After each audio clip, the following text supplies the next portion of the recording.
See these flowers?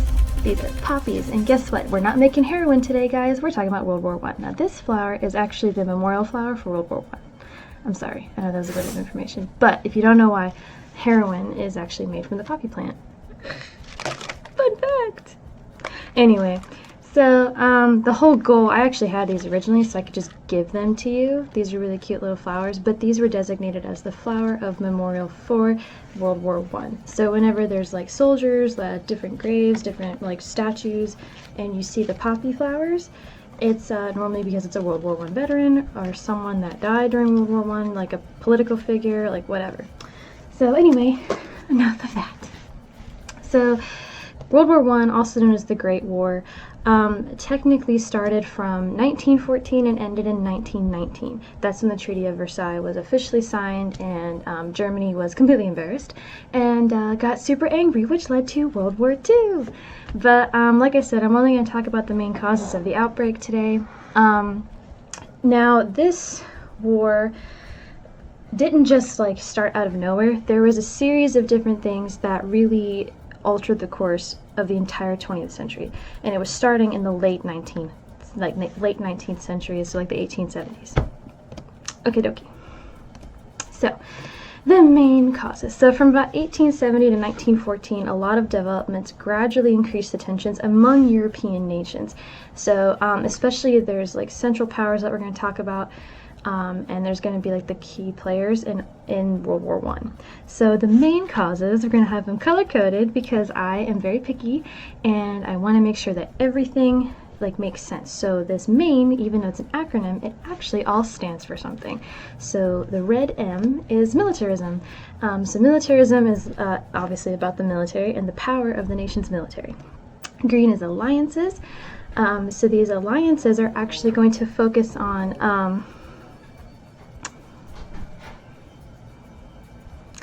So the alliances are going to focus on different powers in Europe that actually like came together. So I know from World War II, you guys probably know the differences between the Axis powers and then the Allied powers. Well, in World War I, we had the same type of setup, right? Different countries kind of united together, and they did different things in order to make sure that they were going to be successful in the war. The I is imperialism. Imperialism plays a big factor because if you seek more territory to control and someone else is seeking the same territory, it's going to be a problem. That all encompasses imperialism. And then finally, the N is nationalism. We'll talk about each of these, I'll break them all down, and how each of these factor into World War I. All right, here we go. So militarism. So when we last saw each other before spring break, we talked about the Industrial Revolution. Thankfully, we ended the Industrial Revolution. And you guys did very well. I graded all of your exams. You guys did fabulous. I'm so proud of you, but no doubts because you have the best teacher in the world, right? Because it's me. Alright, so anyway, the Industrial Revolution led to super large militaries in Europe. And these Europeans believed that to be great, the nations had to have very strong militaries. So as a result, a arms race or weapons race began amongst various European nations, but especially Britain and Germany. And we know that the Industrial Revolution started in England, but it ended with Germany being the one that really rose to fame and like rose to power at the very end. They were the ones that were bringing out all the submarines, the tanks, the U-boats, all this stuff.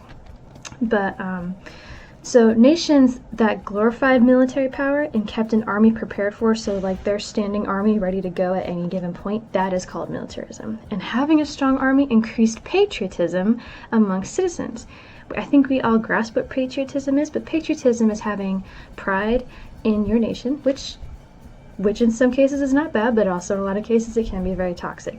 And of course, when we talk about things that led up to a world war, I'm sure it's not going to be very pleasant. It's going to be very toxic, which we all know. Thanks, Europe.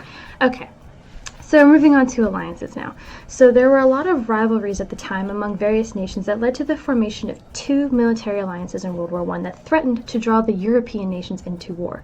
So, for example, if you hear that your neighbor is going to join up with your other neighbor and not you, this is going to cause a problem.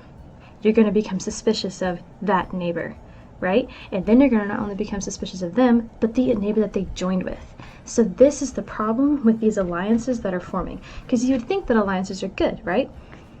Maybe, but this also can cause a problem. you have you have what's called the Triple Alliance, you have the Triple Entente, and then you have the neutral colonies, or the neutral countries.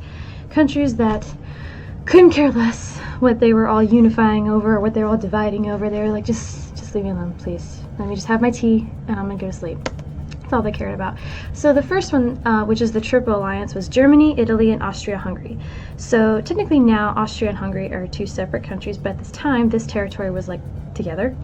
And then you had England, France, and Russia, which formed the Triple Entente. So as you can see, the red is the Triple Alliance and the blue is Triple Entente. England's back in there. So anyways, like I said, these alliances, they were being formed for a reason. It was for imperialism.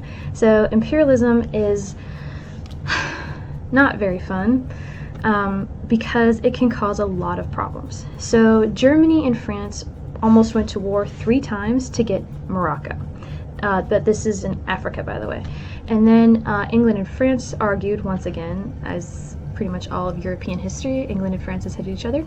But they argued over the rights to Sudan, which is also in Africa. And then not just England and not just Germany, but also Russia. So then 3 countries were fighting over building a railroad in India. So essentially it was who's going to have the ability to build it and who's going to have the rights to use it and get money from the railroad in India. So this competition increased European rivalry and mistrust, and the European nations competed fiercely over the colonies in Africa and Asia. This is going to lead into things like the Opium Wars. This is obviously going to lead to World War I. Duh. And but we see that a lot, like Germany, France, Russia, England, and even the Netherlands, they own colonies, like the Dutch, right? They have the colonies for years. I mean, you guys know that I lived in Cyprus over the summer. Okay, Cyprus, an island off of the Mediterranean near Turkey, Syria, and Israel, okay? That was owned by the British until the 80s, like the 1980s. Yeah, it's a long time that imperialism really had a lasting effect. So the competition for the colonies is what started pushing people to get angry and pushing people to mistrust these alliances that were forming, because within these alliances you had a standing military thanks to imperialism. Okay, and then the last part is nationalism. Now, as you can see here, I've got some propaganda, but rivalries due to militarism and imperialism increased nationalism amongst European powers. Now, what that means is that nationalism is when you take pride in your country, in your ethnicity, but you also kind of think everybody else is beneath you. So nationalism is not a positive thing. This is where patriotism and nationalism confer, and they don't actually do